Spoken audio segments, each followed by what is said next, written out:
అఘోరి శ్రీనివాస్ భార్య వర్షిని విడుదలైంది. Gachibowli rehabilitation centre నుంచి రిలీజ్ అయింది. 45 రోజుల తర్వాత బయట ప్రపంచాన్ని చూసింది వర్షిని.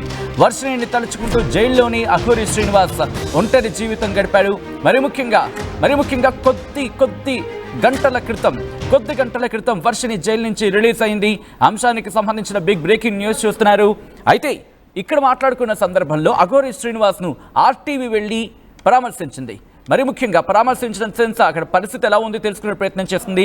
ములాఖతులో భాగంగా ఆర్టీవీ వెళ్ళి అఘోరి శ్రీనివాస్ని కలిసిన సందర్భంలో నా వర్షిని ఏది, నా వర్షిని ఎక్కడ, నా వర్షిని ఎలా ఉంది, నా వర్షిని ఏం చేస్తోంది, నా వర్షిని పరిస్థితి ఏంటి, ఎలా ఉంది, ఎక్కడుంది, ఎందుకుంది, ఏ విధంగా ఉంది, ప్రస్తుతం ఎటువంటి పరిస్థితుల్లో ఉంది, ఇవన్నీ కూడా అడిగినట్టుగా మాకు తెలిసింది తను మాట్లాడిన సందర్భంలో.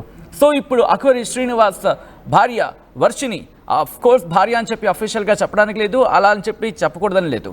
అది కొంచెం ఏదో తెలుగు మన సాధారణ అంటూ ఉంటారు కదా, కొట్టుమిట్టాడుతోందని చెప్పి, అలా ఉంది ప్రస్తుతం వాళ్ళ పరిస్థితి గురించి మాట్లాడుకునే సందర్భంలో. But coming back to the subject, కొద్దిసేపటి క్రితం వర్షిని రిలీజ్ అయింది.